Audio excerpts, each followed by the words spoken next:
and looks like Raffaele Marcello is going to get a good start from pole position. The lights go green, he's blasted, and it looks as though the Barnicoat McLaren will get into second place. Does so easily. Lucas Stolz now up the inside of Charles Weerts. Charles Weerts sitting on a very large points lead. They want to consolidate, but he doesn't want to lose many more places. Patrick Kuchler trying to take a sweep around the outside, getting put on the grass, and wide he went, edge wide by Weerts up at Druids, very tight, but actually no contact. Well, Ben Barnicoat's trying to squeeze through, get past the Mercedes, and he's had a couple of little bumps from the rear as the field is so compact as they come down now through Graham Hill Bend, beginning to finally string out a little the short straight that leads into Surtees. That's the late apex corner that leads then onto the quickest part of the Brands Hatch Grand Prix circuit, down Pilgrim's Drop.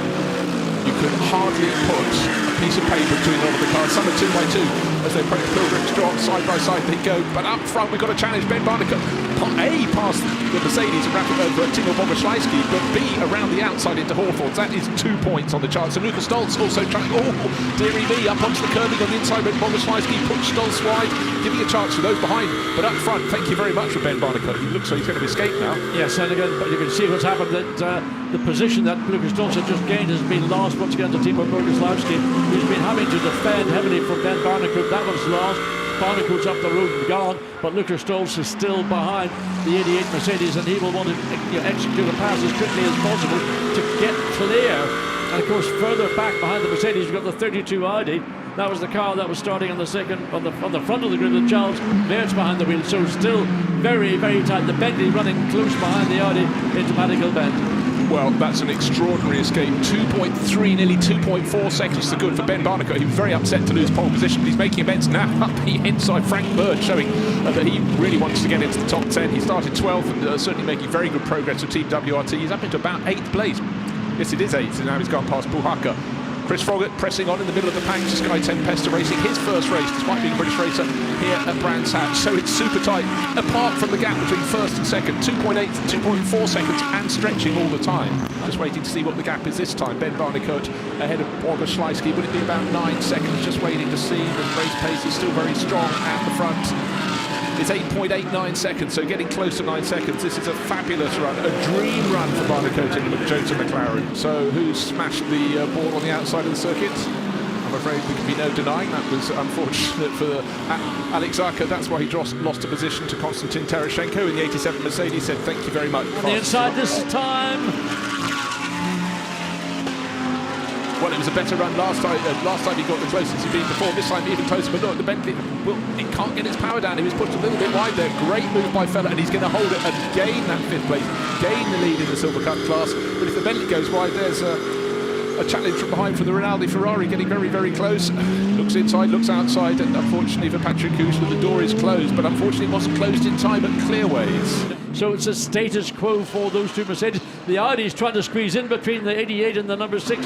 Don't know. Yes, it managed it. So that was a little cheeky move. That's something that number 6 Mercedes will have been devastated. Talksport WRT will feel that was opportunistic, but that's what you have to do. So this is replay coming up, looking at the Team Allied Racing Porsche running well. The track turns right, and the driver did not at that particular point. So a rough moment there for the Team Allied Racing Porsche. It does rejoin eventually, but the gap is down to 1.2 seconds. Yes, and I mean really, it's academic. It's what, 4 car lengths, 5 car lengths now. Momentum is still favouring the 88 Mercedes-Benz. Oliver Wilkins is looking forward. Who else have I got to then deal with? Am I going to get assistance or not? Watch Marcello this time out. Sterling looks like he's as close as he's been at any point, but being defended by Wilkinson now. The better entry into the corner will be for the Mercedes.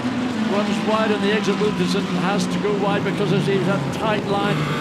So this is the closest in reality, other than on one occasion in the Surtees. Marcello close onto the back. Thinks about, will he make a move up the inside, will he make a move up the outside? Didn't help himself by running wide on the exit of Paddock Hill Bend. And the cavalry is coming to the assistance of Jota Sport, because look, the 3rd place car, Dries Vanthoor, is getting closer and closer. He's down to 1.5 seconds off the tail of the 88 Mercedes. Marcello, another chance, running very wide at Graham Hill Bend. Every little slip up lets the championship leader get on the tail, and that could buy a tiny bit of respite for the race leader, Ollie Wilkinson. And again, different lines through Surtees, yeah, John. There's no way you can go around the outside at Surtees, but you can sort of get yourself lined up to get a good run off the corner, and that's what Marcello was trying to do. But again, straight line speed of the McLaren just about enough to keep the Mercedes at bay. And again, a different line through the corner, having now to think hard and what am I going to do? I'm trying to run my natural pace, and I'm still being run down by Marcello. And I still think the McLaren is a slightly more tricky car, particularly off Graham Hill corner. That's the one that seems to be it. Now they've caught up to these two Aston Martins and the Ferrari. Marcello, this is what he was waiting for. Well, absolutely so. We thought, how quickly would they pass the Aston Martins? He'd only been able to do so. They were backed up by Giorgio Roda, and this has suddenly provided a possibility for Raffaele Marcello. He looks, he's outside, he's in front of McLaren, but he's edged himself wide. And Dries Vanthoor is about to pounce on him, trying to take the second place. He's got the better run out of Clark Curve. So a nightmare. Unfortunately, a move was attempted, but not pulled on. But Marcello isn't going to back out. He holds on to second place. This is fantastic, John. Yeah, I mean, he went a long way around the outside, but of course that's the dirtier part of the corner. And you can see how much of the momentum he lost in doing so. And Vanthoor actually just about got alongside, but eventually the Mercedes was able to consolidate into Paddock Hill Bend. He had a tiny bit of respite, but look, they're side by side, and the race leader needs to get through. He's being compromised, nearly hits the tail of Giorgio Roda's Ferrari, and Marcello is alongside, and Dries Vanthoor's ready to pounce. He's gone past. No, he hasn't. No. McLaren still just about hanging on, breathe, and there's contact, and the McLaren is taken off, unfortunately clashing into Dingledale. That is disaster for Jota, and that means probably a red flag, one would presume, and that means somehow Marcello stays on the track, and Dries Vanthoor full course yellow in 20 seconds, full course yellow in 20 seconds.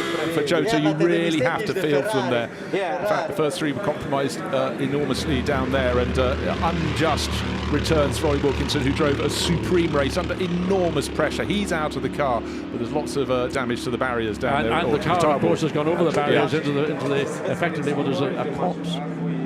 So the car's pulling slowly down the start-finish straight during this full course yellow, under 2 minutes remaining in the race, but unfortunately for Jota, their car very much out of the race, and real frustration for the WRT crew and ACA ASP, and the checkered flag comes out. So the order as they cross the line is 88 from 32. That's Raffaele Marcello from Dries Vanthoor. Third place to Maro Engel in the number 6 Top Sport Mercedes. Fourth place will go to Alex Fontana, the 14 Lamborghini. That's the leading car in the Silver Cup class. Nata Rougier in this weekend to stand in for the injured Jack Aitken, taking 10th place in number 114 Lamborghini. The winning car in the Pro-Am class will be in 21st position overall, will be Enrique Chavez. So a good run for Barwell on home ground. Ahead of the 52 Mercedes from AF Corsa and the 188 Aston Martin that Johnny Adams shares with Alexander West. And there is the Pro-Am winner coming through, the all-Portuguese crew. So job done in race one. Looking forward to see what they can achieve in the second race. So we feel these are probably provisional results. I think maybe some investigations. But Timo Bogoslawski and Raffaele Marcello, ACA ASP number 88 Mercedes, victory. Full course yellow conclusion after the incident on lap 38. And Charles Weerts and Dries Vanthoor, the championship leaders, crossing the line just 6/10 of a second behind. Lucas Stoltz and Maro Engel, the Top Sport WRT Mercedes, in third place overall. Then Ricardo Feller and Alex Fontana, good fourth place, but also taking the maximum haul in the Silver Cup. Finally found your way past, but very, very difficult towards the end there. Yeah, I mean, I want to see the video again, but I mean, from my point of view, I mean, the track is quite narrow. The white Ferrari wanted to let me pass, I think, in the wrong moment when we were side by side with the McLaren. And then, yeah, I don't know, I got sandwiched between the two cars. I mean, I didn't want to push me out, of course. I'm not a dirty driver, I think. So, I mean, it's just unfortunate. I'm sorry for them. I mean, I didn't want to make contact, but the track is really narrow, and yeah, I mean, I know where to go, and then we'll see what's happening after. So, as the strains of the Marseillaise, the French national anthem, ring out for ACA ASP. The French team run by Jérôme Polican on the top step. We have Raffaele Marcello and Timo Bogoslawski. A team very keen, clearly, to keep his suit nice and dry.